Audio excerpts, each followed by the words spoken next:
Hello students, आज हम आपके सामने आपके बुक मूवमेंट्स का second chapter the adventure of Toto का हिंदी समरी लेकर सामने आए हैं।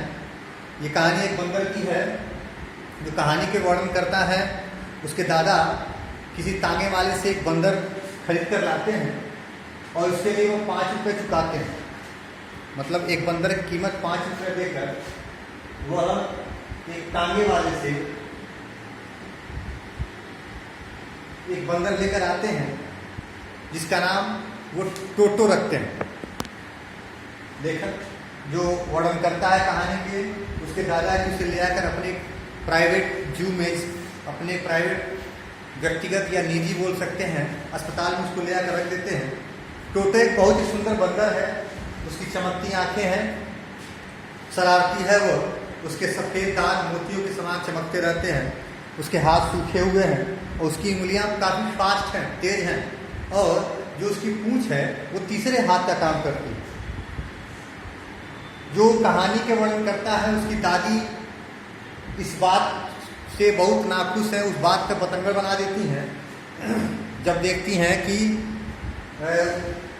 एक नया बंदर एक नए मेहमान के रूप में उनके चिड़ियाघर में आया है। तो वो काफ़ी नाराज़ होती हैं, इसलिए टोटो को उठाकर एक अनजान जगह पर रख दिया जाता है।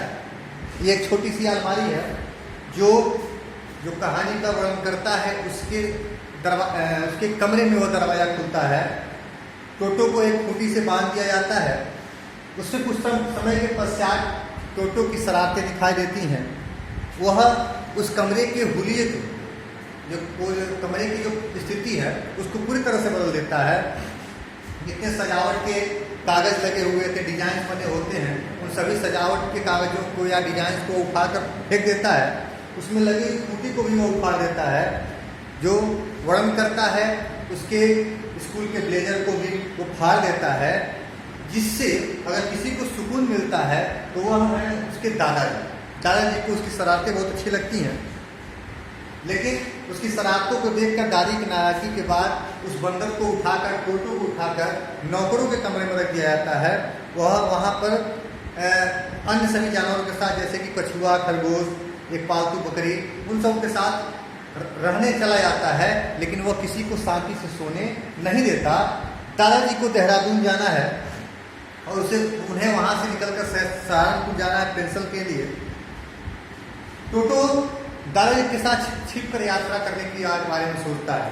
उसके दादाजी एक मोटे से काले रंग के कपड़े में उसको पैक कर देते हैं, जिसमें से उसको अपना हाथ तो नहीं निकाल सकता, लेकिन उसकी दांत बाहर दिखाई देती रहती है।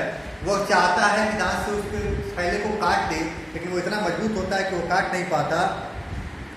टोटो सहारनपुर तक थैले में पहुंचता है, लेकिन वहां से बाहर निकलने के बाद, रेलवे स्टेशन से बाहर निकलने के बाद उसे दिखाई देता है कि एक टीटी जब उसे बुलाते हैं टिकट कलेक्टर और देखते हैं कि उसके थैले में से किसी जानवर की दांत दिखाई दे रहे हैं, तो उन्हें उस टीटी को लगता है कि हो न हो ये कोई डॉग है या कुत्ता है जिसकी अलग से चार्ज लगेगा। वह उसे कुत्ता जानकर दादाजी से अलग पैसे की डिमांड करते हैं, लेकिन बाद में दादाजी उसको मोटिवेट कर देते हैं कि यह कुत्ता नहीं, एक छोटा सा खरगोश है, और इस तरह से वह उसकी कोई कीमत नहीं देते।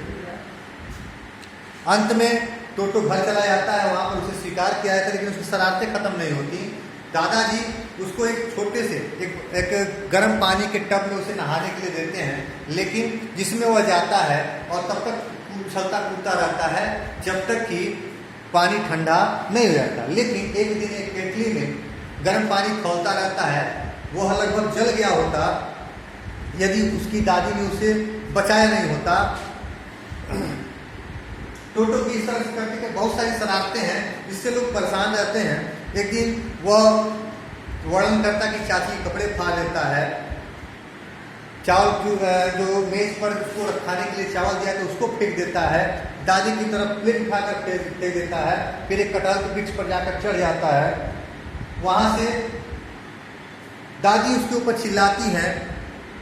इतनी शरारतों को देखकर, इतना परेशान होने के बाद दादी जी की काफ़ी नाराज़गी और घर में इस तरह के माहौल को देखकर दादाजी निर्णय लेते हैं कि अब उसे उस जहाँ से उसको वह लेकर आए हैं उसे उसके यहाँ फिर से वापस पहुँचा दिया जाए, क्योंकि वह उसकी शरारतें खत्म होने का नाम नहीं ले रही हैं।